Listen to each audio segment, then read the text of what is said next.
The sea at dawn. The water surface is dyed with the golden color of the rising sun.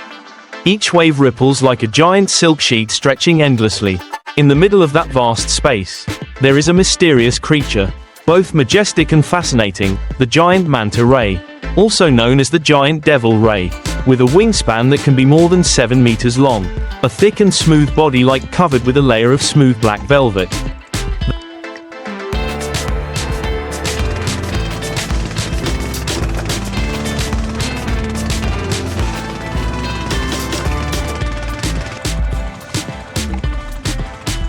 They glide across the ocean so gently that people think they're just giant shadows of clouds floating under the water. Every time they move, their wide fins open like the wings of a sea angel. With a light flick they dart away in the deep blue water, leaving behind them beautiful, winding waves. There are mantas so big that they can drag the boat hundreds of meters before their strength is exhausted.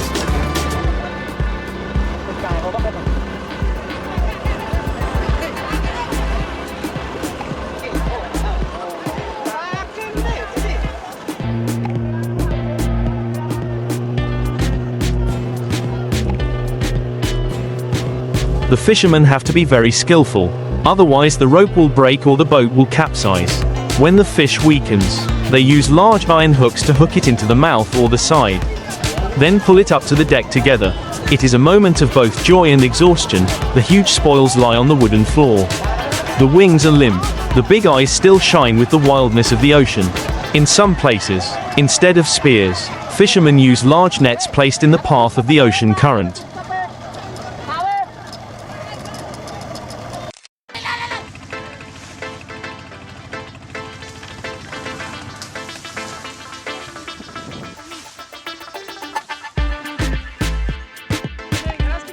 Where the manta often passes.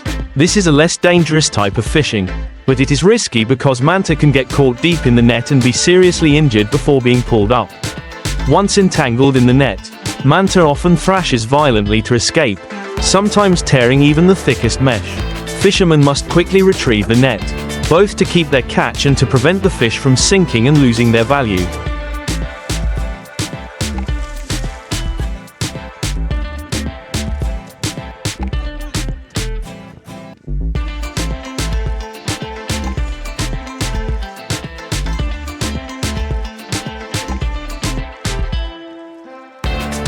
In the thin morning mist, the smell of sea salt and engine oil mixed together, each boat cut through the waves and headed out to sea. The sound of wood creaking underfoot, the sound of ropes rubbing against the sides of the boat were like ancient whispers. The sunburned, crow's feet faces of the fishermen looked far away to the horizon, where a bright red streak was gradually rising above the water. They knew that somewhere out there, under the deep waves, giant ghosts of the ocean were swimming leisurely, completely unaware that today, someone was lurking. The oldest people in the village often said that in the past,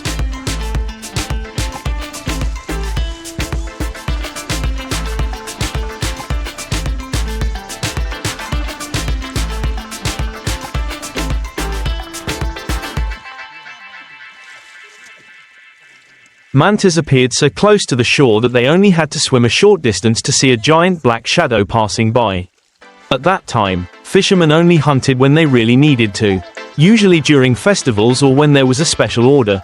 But now, mantas are becoming rarer, and catching a big one is like striking gold. A hunt usually begins with scouting. Experienced hunters use both their eyes and their memory to determine the waters where mantas often pass.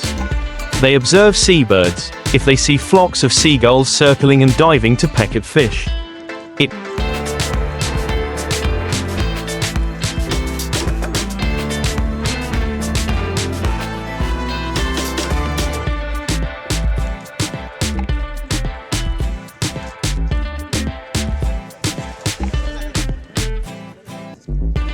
means there are schools of bait fish below, and the possibility of mantas appearing to eat is very high. Mantas do not hunt large fish, but they use schools of bait fish as a signal for the abundance of plankton. Sometimes, they drift all day just to find a dark shadow under the water. Mantas do not stand still.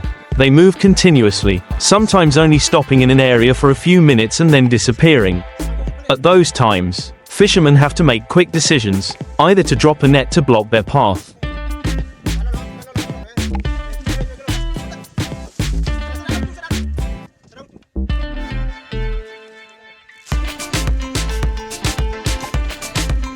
or to use a speeding motorboat to approach and harpoon them. Every action must be precise down to the second. A famous story in the waters of Lamakera Island, Indonesia, tells of a hunter named Arman once discovering a giant manta while rowing a wooden boat.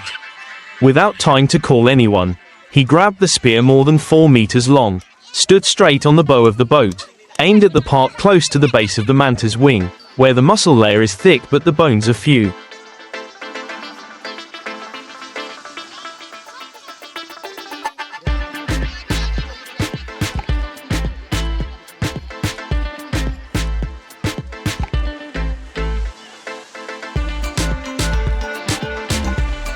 Easy to penetrate. The spear was thrown out. The steel tip stuck deep. The rope stretched as if it was about to break. The manta struggled strongly, pulling the small boat like a leaf floating in the flood. Arman had to loop the rope around the wooden pole, slowing down the force, while trying to maintain balance.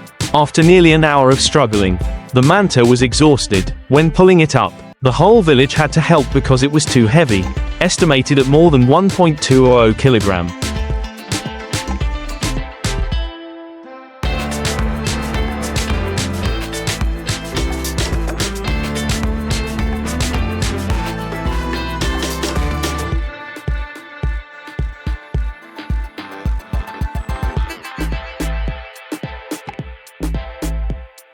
But not every time he won. Many fishermen told of manta diving deep suddenly, pulling the rope and disappearing into the darkness, leaving only a cold void and the feeling of loss. There were also times when the rope got wrapped around the legs. People were dragged into the sea, and not everyone was lucky enough to return. Manta do not attack people, but their strength is enough to cause fatal accidents. Under the blue water, mantas are giant dancers. They often swim in circles when feeding, their mouths wide open to catch the water rich in plankton. Their 2 soft horny plates curled up like arms to guide food into their mouths.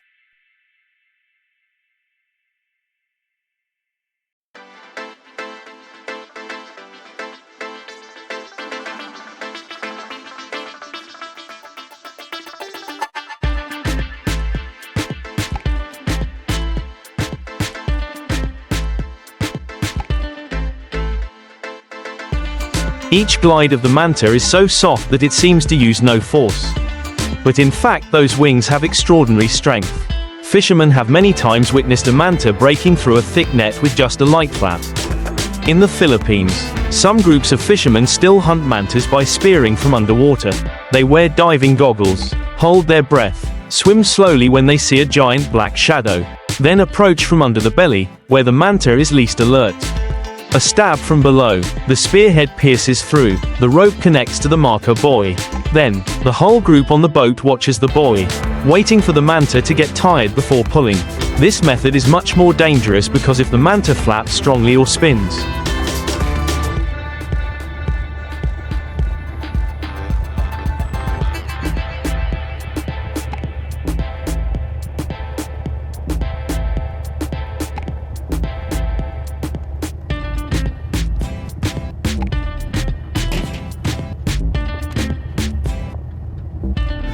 the hunter can easily be injured or caught in the rope. Once the manta is brought aboard, processing is quick. Larger fish are usually cut off first, the most valuable part, followed by the meat and skin. Some regions leave the carcasses whole to dry, but most are broken down for easy storage.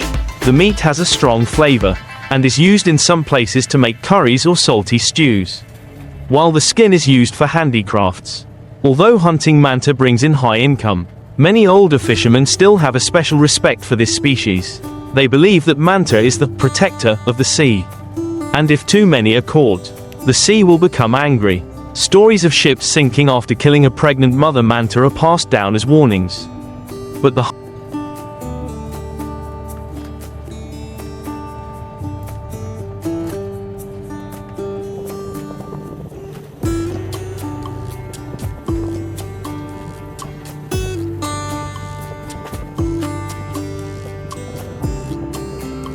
harsh reality is that as long as market demand is high, the hunts continue. Fleets of boats will still leave port before dawn, continuing the chase between humans and the devil wings of the ocean. To outsiders, it is a war, but to fishermen, it is a cycle of survival that has existed for hundreds of years, only now it is more fierce, and the future of those giant wings is increasingly fragile.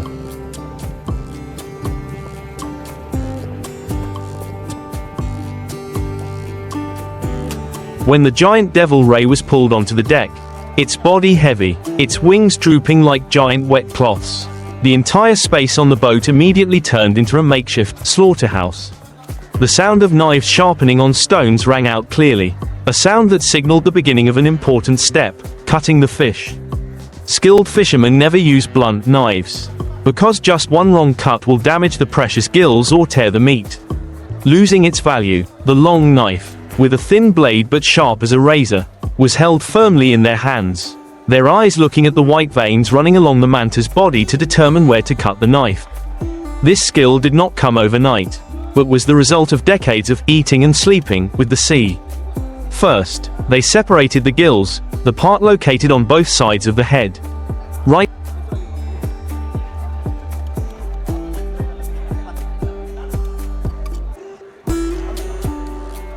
behind the eyes, made up of thousands of thin filter plates. A sharp, decisive stroke from the edge of the mouth is pulled back. Then the blade is inserted between the muscle and cartilage, skillfully separating the entire gill plate intact.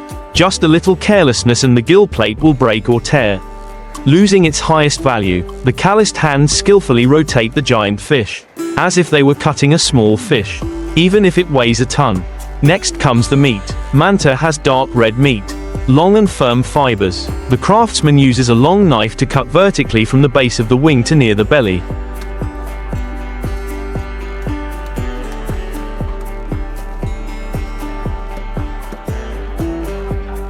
Then separates each piece of meat as thick as a hand.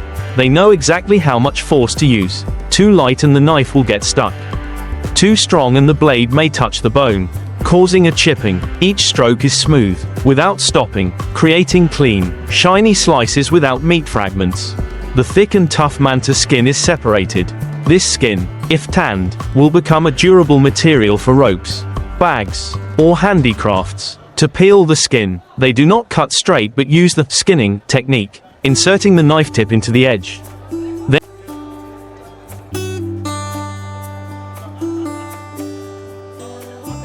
then pulling evenly to separate the whole piece. This technique requires patience because the manta skin can cling tightly to the muscle layer, and just a slip of the hand will leave a deep tear. When the entire section is cut, the deck is filled with the characteristic fishy smell of large sea fish. The gills are wrapped in cloth and placed in a separate icebox. The meat is divided into blocks, neatly arranged in the storage compartment. The skin is hung on a rack to dry in the wind. Everything happens quickly but in an orderly manner. Because at sea, time is gold, delay can reduce the quality of the product. Looking at the way they cut, you can clearly see the skill, not a single unnecessary movement, not a single wrong knife stroke. Everything is like a dance programmed in the memory and hands. Experienced fishermen often only need to look at the shape of the fish to know where to start, how to cut to optimize. For them, it is not just a job, but an art, the art of people who live with the sea and know how to appreciate every part of the creatures they hunt.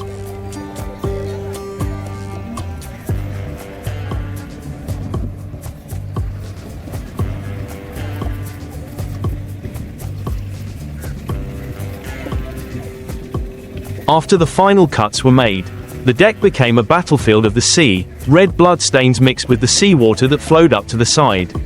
A strong fishy smell wafted in every gust of wind. But for the fishermen, it was not an unpleasant smell, but the smell of accomplishment, of a successful trip. Now, the next important task was to preserve the spoils. If manta meat is not processed quickly, it will quickly lose its freshness.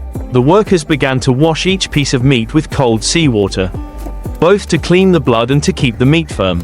The seawater offshore, rich in salt and cool, is the best natural method to lock the sweetness in each piece of meat. After that, they used knives to cut off the excess fat and hard tendons, separating them into piles. This part will be dried or used as bait for the next trip out to sea. The cleaned meat is neatly arranged in large aluminum trays, then transferred to the deep storage compartment below the ship. There, ice is loaded before the trip. covering the entire vessel to create a wall of cold. Some more modern ships use compressor-powered freezers that keep the temperature down to -18 degrees Celsius, ensuring that the meat can be preserved for days without spoiling. The fishermen know that every hour of delay reduces the quality, so every operation is rushed but precise, like an assembly line that has been rehearsed hundreds of times. The manta skin, thick and tough, cannot be wasted. The skins are washed, stretched on wooden frames or hung from the mast to dry in the wind and sun. If the trip is long, they are salted with large grains of salt to prevent rotting, then rolled up neatly. Once back on shore, the skin is completely dried and tanned, becoming the raw material for ropes, bags, and even decorations. The gills, the manta's treasure, are treated with special care. They are placed individually in clean cloth bags, free from odor or blood, and placed in airtight ice chests. Some fishermen also line them with banana leaves or thin plastic to prevent the salt from damaging the delicate structure of the gills. Each intact gill can sell for many times more than the meat, so preserving them becomes a top priority.